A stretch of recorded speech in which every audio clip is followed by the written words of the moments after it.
ओम श्री परमात्मने नमः। जय श्री कृष्ण मित्रों, आज हम अपनी इस यात्रा के 109 दिन पूर्ण करने के मैं 62वें श्लोक को लेके आज प्रस्तुत हूँ। यह श्लोक और इसके बाद वाला जो श्लोक है यानी 63वां श्लोक, यह मनोविज्ञान का एक अद्भुत नमूना है, प्रदर्शन है। भगवान कृष्ण यहाँ पतन की सीढ़ी या लैडर ऑफ फॉल को समझा रहे हैं कि किस तरह से एक छोटा सा विचार धीरे धीरे इंसान के विनाश का कारण बनता है। प्रसंग यह है कि कृष्ण समझा रहे हैं कि कैसे विषयों या ऑब्जेक्ट्स का केवल चिंतन करने मात्र से ही अनर्थ की शुरुआत हो जाती है। तो श्लोक की तरफ बढ़ते हैं सीधे।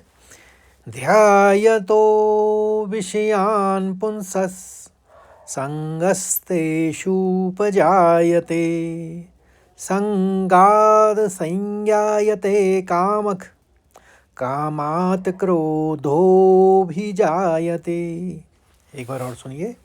ध्यायतो विषयान् पुंसः संगस्तेषूपजायते संगात् संयायते कामः कामात् क्रोधोऽभिजायते।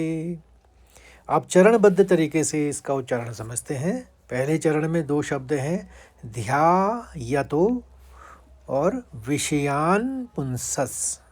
तो केवल एक ही आघात है विषयान में, तो नौ के आपके दो स्वर आएंगे और विसर्ग है 100 का, क्योंकि आगे वाला शब्द 100 से शुरू है।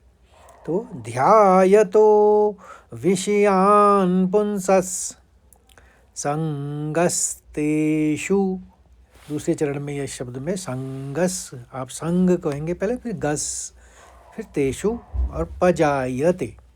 तो दूसरा चरण इस तरह से उच्चारित करेंगे, संगस्तेषु पजायते। तेषु बड़ी यू की मात्रा है तो दीर्घ उच्चारण होगा उसका, संगस्तेषु पजायते। तीसरे चरण में देखिए दो शब्द हैं, संगाद संजायते और कामक। तो संगात दो आघात लेते हुए संगात संयायते, अहीं की मात्रा है तो अहीं ही आपको स्वर निकलेगा। सई, आप संग नहीं कहेंगे, सई कहेंगे। संगात संजायते कामक। और आखिरी चरण में एक ही शब्द है, इसको आप संधि विच्छेद कर लीजिए, कामात क्रोधो भी जायते। तो तीन शब्दों में आप इसको उच्चारित करेंगे तो आसान रहेगा उच्चारण करने में। कामात क्रोधो, क्योंकि अब अवग्रह है तो ज़्यादा खींचना है धो को, क्रोधो फिर भी जायते। तो इस तरह से उच्चारित करिए, कामात् क्रोधो भी जायते। अब दो बार में और इसको पुनः आपके लिए उच्चारित करता हूँ। ध्यायतो विषयान् पुंसः संगस्तेषूपजायते संगात् संयायते कामः कामात् क्रोधोऽभिजायते। ध्यायतो विषयान् पुंसः संगस्तेषूपजायते संगात् संयायते कामः कामात् क्रोधोऽभिजायते। अब इसके शब्दार्थ और भावार्थ को भी समझ लें। ध्यायतः मतलब बार बार ध्यान करने से या सोचने से। विषयान, विषयों का, जो सेंसरी ऑब्जेक्ट्स हैं हमारे सामने। पुंसस, पुरुष का या मनुष्य का।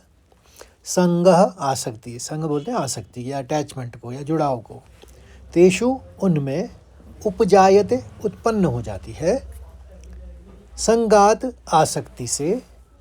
संयायते, पैदा होती है।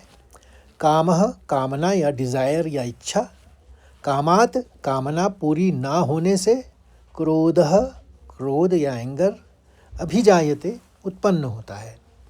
हिंदी में सरल अर्थ यह है कि विषयों का चिंतन करने वाले पुरुष की उन विषयों में आसक्ति या लगाव हो जाती है।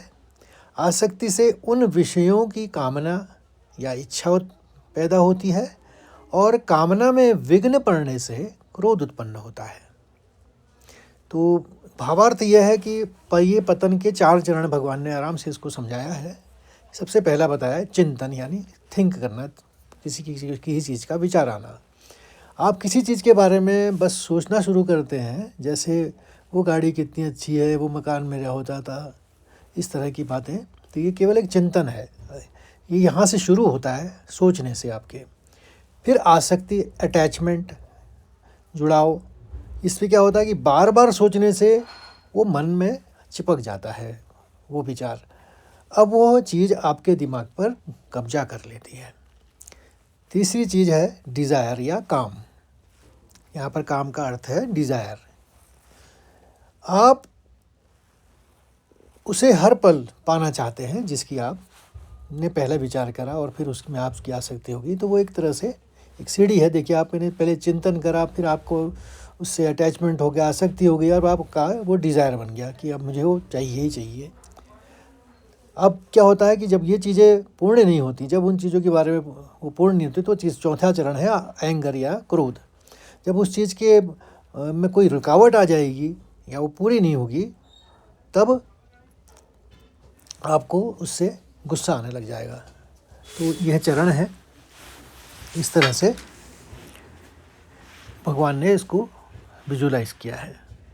तो मित्रों, आशा करता हूँ कि आपको यह श्लोक अच्छी तरह से समझ में आ गया होगा, और अच्छा लगे तो प्लीज़ लाइक करिए, शेयर करिए, कमेंट भी करिए, ताकि मैं अपने आप को सुधार सकूं आपको। और कल हम नए श्लोक से, यानी 63वें श्लोक से मिलते हैं। तब तक के लिए जय श्री कृष्ण, राधे राधे।